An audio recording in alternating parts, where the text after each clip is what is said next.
नमस्कार, मैं शालिनी और आप देख रहे हैं न्यूज़ वन टुडे। आइए बढ़ते हैं आज की बड़ी खबर की ओर।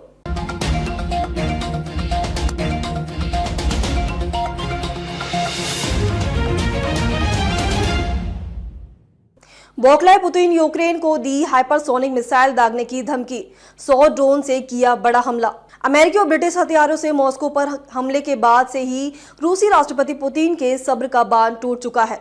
अब उनके निर्देश पर रूसी सेना कीव में तबाही मचा रही है। बुधवार को यूक्रेन पर 90 से ज्यादा मिसाइल और 100 ड्रोन दागे गए।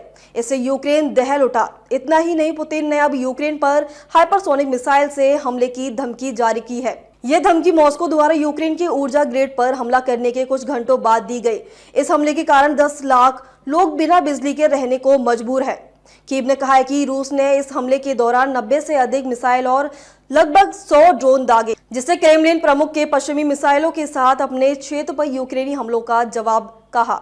लगभग 3 साल से चल रहे इस युद्ध में हाल के दिनों में तीव्र वृद्धि देखी गई है तथा दोनों पक्ष जनवरी में अमेरिका के नवनिर्वाचित राष्ट्रपति डोनाल्ड ट्रंप के पदभार ग्रहण करने से पहले बढ़त हासिल करने के प्रयास में नए हथियारों की तैनाती कर रहे हैं। पुतिन ने कजाकिस्तान की राजधानी अस्ताना में एक संवाददाता सम्मेलन में हाइपरसोनिक मिसाइल का जिक्र करते हुए कहा, हम कीव सहित सैन्य औद्योगिक और निर्णय लेने वाले केंद्रों के खिलाफ ओरेशनिक के इस्तेमाल की संभावना से इनकार नहीं करते हैं। रूस ने पिछले सप्ताह यूक्रेन पर अपनी नई ओरेंसिक बैलिस्टिक मिसाइल का परीक्षण किया था और पुतिन ने गुरुवार को दावा किया है कि एक साथ कई हथियारों को दागने से परमाणु हमले या उल्कापिंड के प्रहार के बराबर बल होगा।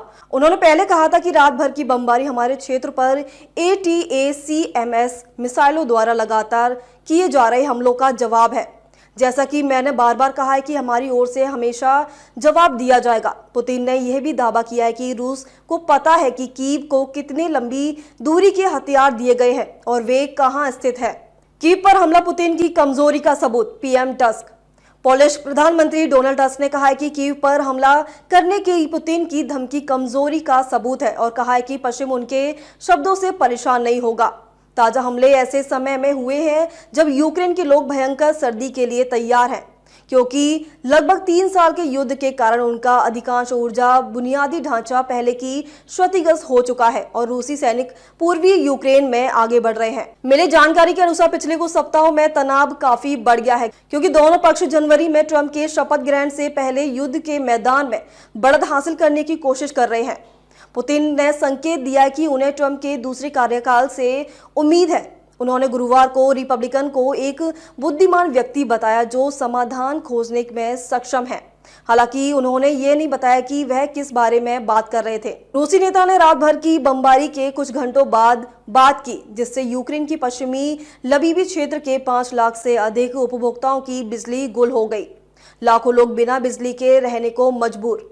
अधिकारियों ने बताया कि पश्चिमी रिनवे क्षेत्र में 2,80,000 और उत्तर पश्चिमी बोलिन क्षेत्र में 2,15,000 लोगों की बिजली भी चली गई है। यूक्रेन की आपातकालीन सेवाओं ने बताया कि रूस द्वारा रात में किए गए हमलों से देश भर में 14 क्षेत्रों में नुकसान हुआ है, जिससे देश का पश्चिमी भाग सबसे अधिक प्रभावी हुआ है। जेलेंस्की ने कहा कि रूस ने हमले के दौरान क्लस्टर गोला बारूद भी दागा था। इसे रूसी आतंकवादी रणनीति का बहुत ही घृणित विस्तार कहा गया है। राजधानी कीव में AFP के पत्रकारों ने रात भर राजधानी में धमाके की आवाज सुनी, जब वायु रक्षा प्रणालियों ने रूसी ड्रोन और मिसाइलों को निशाना बनाया। स्थानीय लोग कवर के लिए भूमिगत मेट्रो प्रणाली में भीड़ लगा रहे थे। ऊर्जा मंत्रालय ने कहा है कि यह इस साल यूक्रेन के नागरिक ऊर्जा बुनियादी ढांचे पर रूस का 11वां बड़ा हमला था। संयुक्त राष्ट्र की एक वरिष्ठ अधिकारी रोजमेरी टिकार्लो ने 1 महीने पहले चेतावनी दी थी कि यूक्रेन के ऊर्जा बुनियादी ढांचे पर रूसी हमले इस सर्दी को युद्ध की शुरुआत के बाद से सबसे कठोर बना सकते हैं। अब तक के लिए बस इतना ही। फिर होगी आपसे मुलाकात, तब तक के लिए नमस्कार और देखते रहिए न्यूज़ वन टुडे।